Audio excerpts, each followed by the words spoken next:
Hi, and welcome to Mondays with Marlo. I'm so excited to be here today with Jillian Michaels. We're at her home in Los Angeles. She was nice enough to allow us to come here.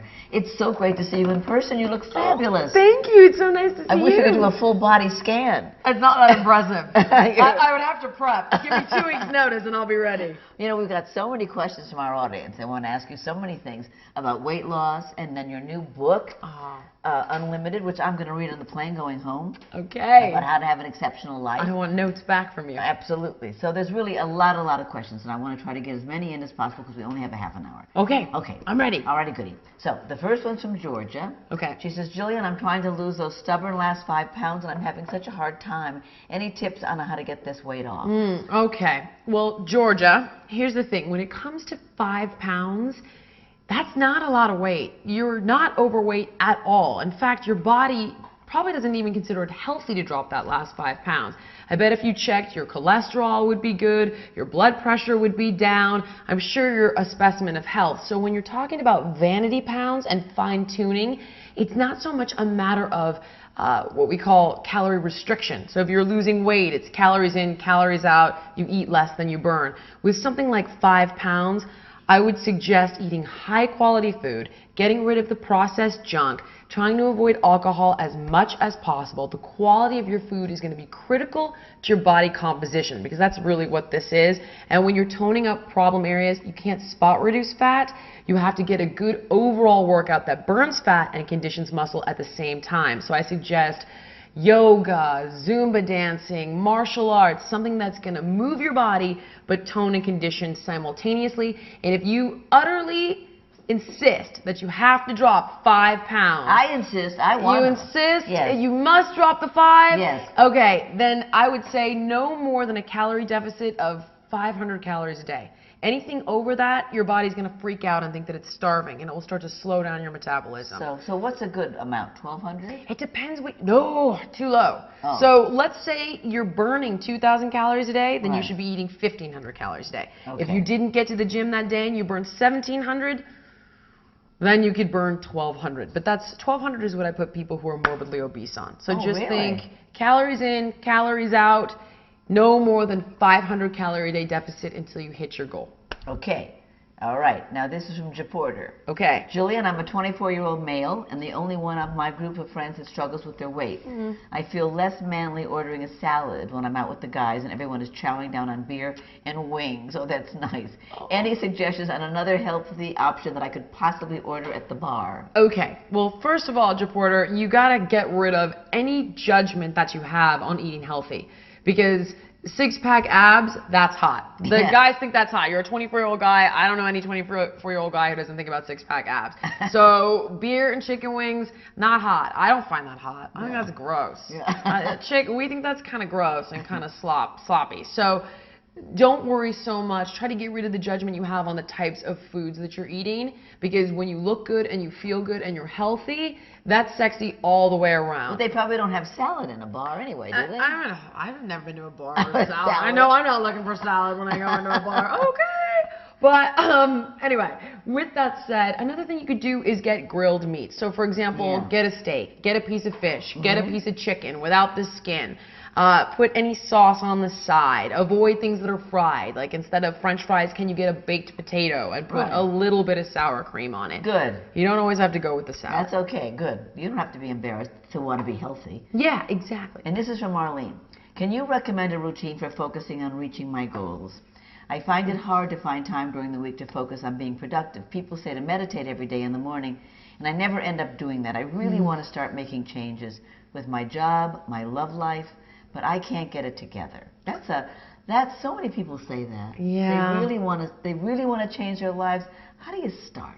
That's a great question. That's actually what Unlimited is all about, is the person that's feeling lost in their life. Right. Often when you're sabotaging yourself and not being able to activate is a form of sabotage. There's a reason. You're afraid of something. So Dr. Phil once said, you're fat because you want to be fat. And even though that's a really difficult thing to hear, what he meant was that weight is affording you something. So for example, I had a contestant that was struggling with weight loss, and he recognized it was because His parents were overweight, and he felt that if he lost weight, it would break that status quo in the family and cause dissension, which in fact it did. Wow. And that's what the weight was affording him. So over time, you're going to have to become aware of what is the deeper issue holding you back. Are you afraid to threaten somebody in your life? There could be a million reasons. Are you afraid to fail? Are you afraid of failure? Whatever. Yeah. There are so Are you afraid many of different success? things. There's another one. All of those things are integral in understanding so that you can really get out of your own way. But when you say, where do you start? Here's one pivotal thing. When you form an emotional connection to your goal, to the thing that you want the most, it outweighs the pain of success or failure or threatening a relationship. Right.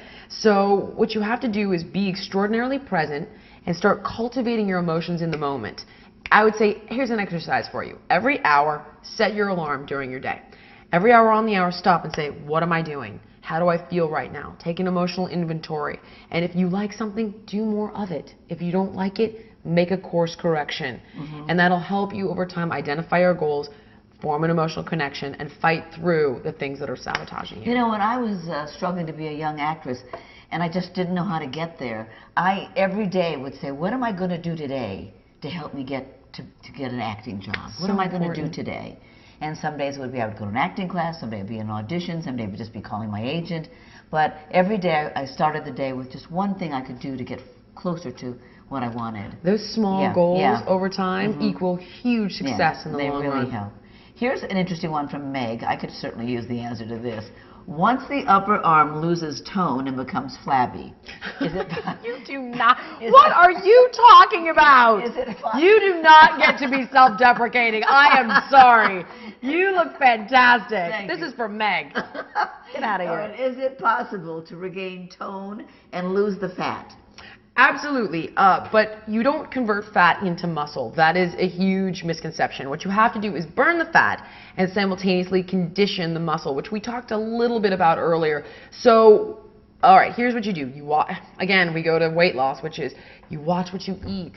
Because to lose fat is nothing other than stored energy. So you watch your calories in and you get more calories out. You exercise, so you're burning more than you're eating. And then at the same time, you can do exercises like tricep extensions or bench dips or even tricep kickbacks are all great for toning these muscles on the back of the arms. I love those. But it's a dual approach, fat burning and conditioning, same time. Good. So you can do it. That's the important thing. You can do it, but you can't spot reduce fat. So just think of it like this. We have to lose overall... Why am I pointing at you?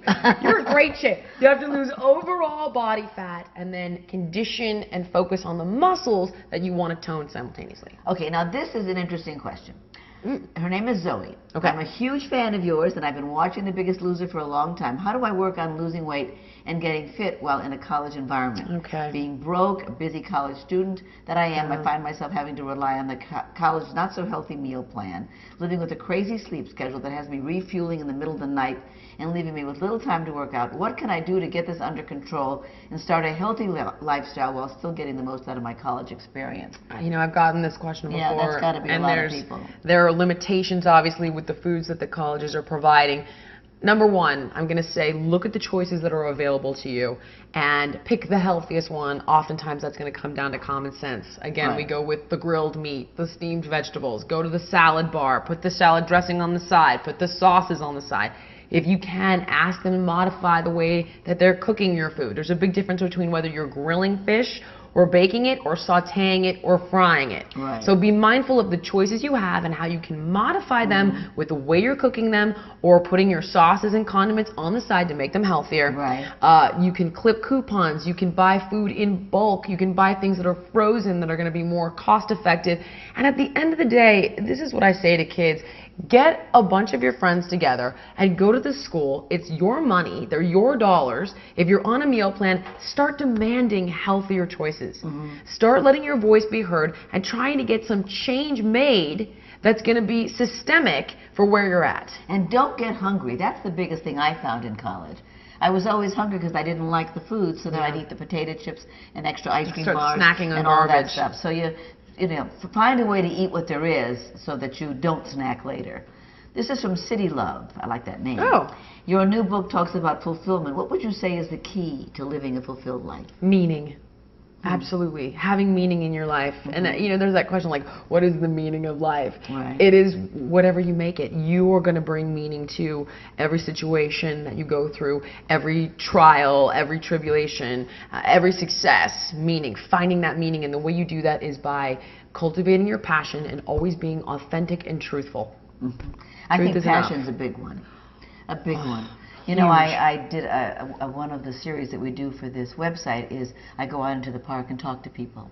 And I asked a lot of women, mostly women, what would you do over if you could do it? And so many of them said, I would have followed my passion. I wouldn't have just gotten the first job.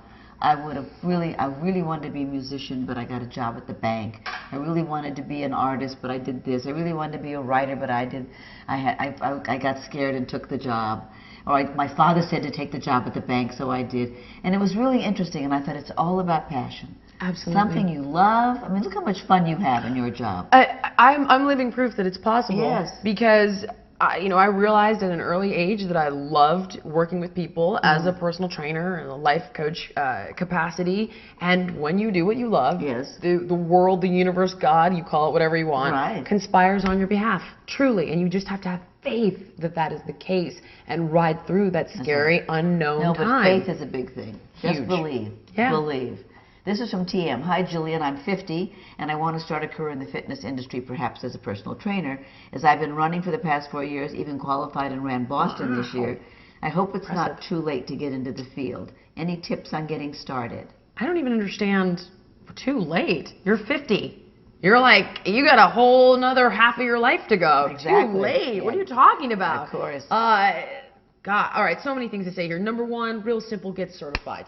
There are some great certifying organizations. I have multiple certifications, but a company that I work with directly and actually create continuing education for trainers with is called AFA, the American Federation Fitness Association, AFFA.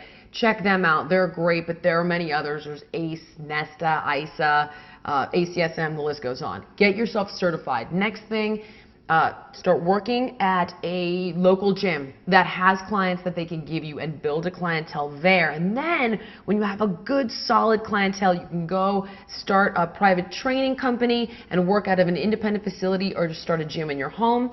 And then my other best piece of advice is, like doctors, you've got to do your continuing education. Subscribe to all the trade magazines. Read the latest fitness books. Go to the, I mean, I still train with other trainers just because I think the best teacher is the best student. Work with other trainers. Take other trainers' classes.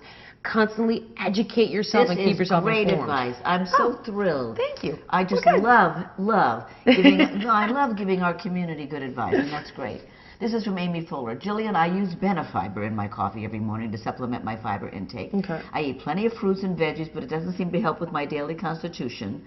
What is a normal fiber intake, and what is normal, well, you know, regularity? And am I wasting my money on Benefiber? And does my water intake have anything to do with this? Okay, so my daily constitution, can I presume that means regularity? I think that's what it means, yes. Okay, all right, good. The woman who wants to go to the bathroom. Not getting into potty humor here because it's a slippery slope for me, I'll tell you. I am like a 5-year-old at heart. Okay, Benefiber, I'm not familiar with that particular product. There are many fiber substitutes or supplements, I shouldn't say substitutes, supplements out there. The one thing I ask you to look out for, make sure that there are no artificial sweeteners or artificial coloring in your supplement because some of them have them and some of them don't. And does water intake have anything to do with it? Water intake has a lot to do with it, but another thing that you can look at, what is a normal fiber intake?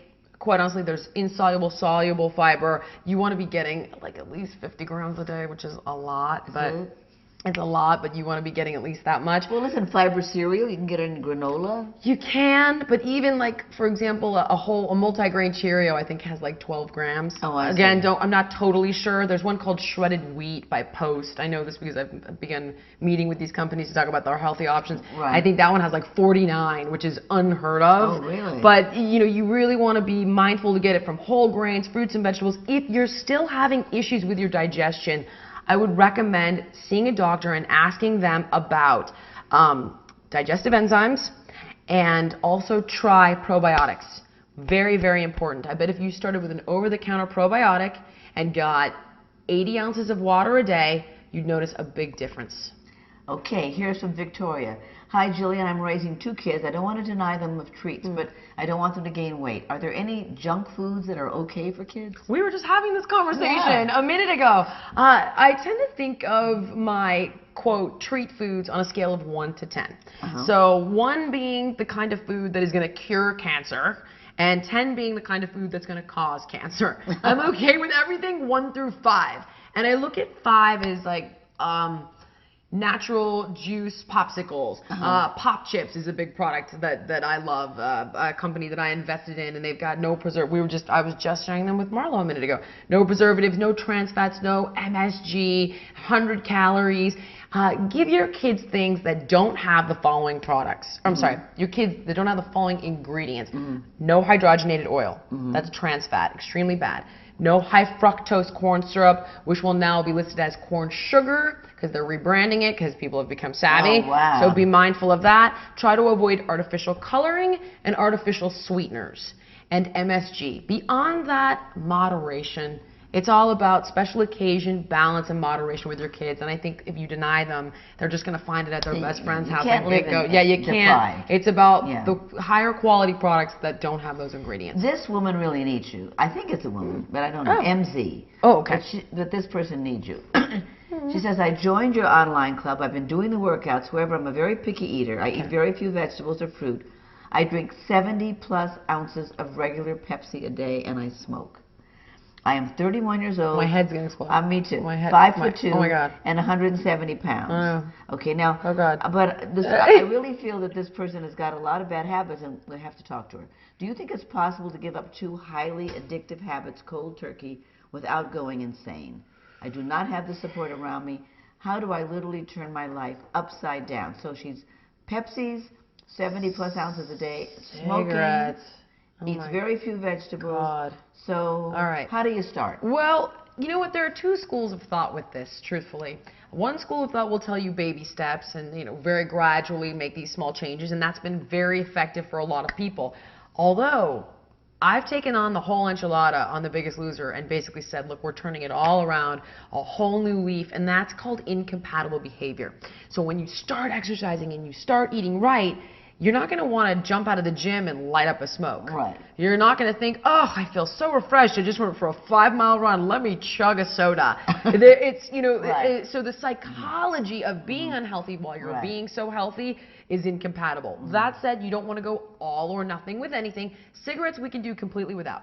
Sodas. Here's what I did to get off of the soda. I started getting sparkling water, and I would put little splashes of fruit juice in it, and it really helped me. And it's going to take at least, it took me about a month to complete. I thought I was narcoleptic. I would just literally pass out at the table because you're so addicted to the chemicals. And I would also say it's okay to have caffeine in moderation to help you get through dropping soda. So 400 milligrams a day, that's 2 strong cups of coffee, or go to tea and build a support group. What do you mean you don't have? Get a support group. I'm glad you're on my online site. That's fabulous. You could also go to Weight Watchers meetings. You could go to, well, she's not, you don't sound like you're obese, but OA. You could go even to workout classes, get buddies, join a support group, build your network of friends. That's great. This is from NB. I've had 3 C-sections. The last one was 3 years ago. I've tried everything out. I just can't get rid of the baby pooch in my lower abs. Is there any way to get rid of that? All right, this is a tough question because I've worked with women that have had C-sections. My best friend had a C-section, not 3 C-sections, but a C-section, and she was voted one of Maxim's hottest 100 women in the world after having that kid. Wow. So with that said, having a baby, you can absolutely get your body back in shape, but some women notice that the muscles don't come back together in the same way. 3 of them. 3 of them, yeah. I'm going to say this to you. Again, we go back to attitude. You have 3 beautiful children. All right? At the end of the day, your baby pooch is going to remind you of what a dedicated mother you are. So change your attitude about it. And then with that baby pooch, I would suggest mat Pilates, which is great for core strength and conditioning. Yoga, also fantastic workout for core strength and conditioning. And then you want to, again, we come back to burning the fat. And when it comes to belly fat, you want to be real mindful of processed foods and alcohol. So alcohol, so glasses of wine with, really? Devil. How many calories, like in a glass of wine? It's less even about the calories, it's about the way it's processed in your body. But there's, let's say, okay, so theoretically, if you had, I think, like 4 ounces, in your little wine glass, it'd be to here, but I don't think anybody really does that. Right. I think we go to here. And it's sugar, right? It's not that it's sugar. It's actually, most alcohol is not sugar, but it is a form of energy that is metabolized by the liver first. So the way your body processes it and breaks it down, it's not metabolized by every cell in your body. It's metabolized by your liver. So everything else you're eating is getting stored as fat, but it also has a very unique biochemical effect on your hormone balance. It's estrogenic. It inhibits metabolism because of how it affects your biochemistry. Oh. That's the true devil behind it. Goodbye, wine. Yeah, I know. Here's another painful to even talk about. And I'm Italian, so it's a real problem. This is from Joe Bass. What is your most favorite thing in the world? Oh, my most favorite thing in the world. Yes. Oh my gosh. I like motorcycles. I like cars. I like horses. I like traveling. I like wine. I like chocolate. I like good clothes, good shoes. That's some good. Things, yeah. Okay, and what's your vice? Just one. Caffeine. Caffeine. Oh, bad girl. I'm really working on keeping my dose to 400 milligrams a day, though. Okay, and Joe Bass has one last question. Yes.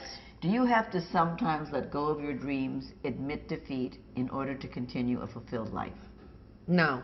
I don't even understand that. Well, maybe she's having a hard time and wondering if she lets go of her dream, admits defeat, maybe she could find another dream. That would be one thing. At some point, if you can't get your dream to work, I think one of the problems with most people, especially women friends that I know, is they don't have another dream. Because sometimes you need the next dream. Because maybe this one dream didn't work out, or maybe you tried it and you figured out, it's really not my dream. Maybe I need another dream. So maybe, would you think that might be a way? I think of it like this. You don't always get what you want, you get what you need. So I tend to look at it as, here's a perfect example. I was leaving The Biggest Loser. And I thought, okay, I want to be in control. I want to be able to have a message that's about health and wellness. I want a platform where I can have a direct relationship with the audience. I want all these things. And I thought that it was like, the Jillian Michaels show, that's the answer. And the reality is, I could very well try that and not succeed. I haven't been in daytime yet. I haven't cultivated an audience in daytime. And I got what I needed, which was 2 hit shows. I'm going to be on The Doctors and Dr. Phil, talking about health and wellness and empowerment. Right. So it came back to me as, it's not time for you to do this right now. Here's exactly what you wanted and exactly what you needed. And you have to be open. So it might not look exactly how you thought. Good idea. But you get what you need. So you speak in broad terms and then you allow divine intervention to come into play. Very good. This is from PLV. Has it already been 30 minutes?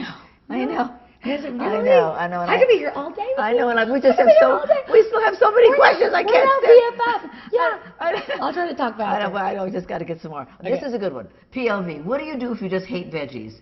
I've tried everything. I just can't do it. I can now eat salad with a little dressing, but I've always liked potatoes and corn. Are there any alternatives other than V8 juice? V8? How did that even come into play? Well, it's got veggies in it. Okay. I would say a couple of things. Number one, if you truly hate them, get a high quality multivitamin. That is not the answer that I should be giving you, but if you're not going to comply, at least you're going to get some of your micronutrients, your vitamins, your minerals.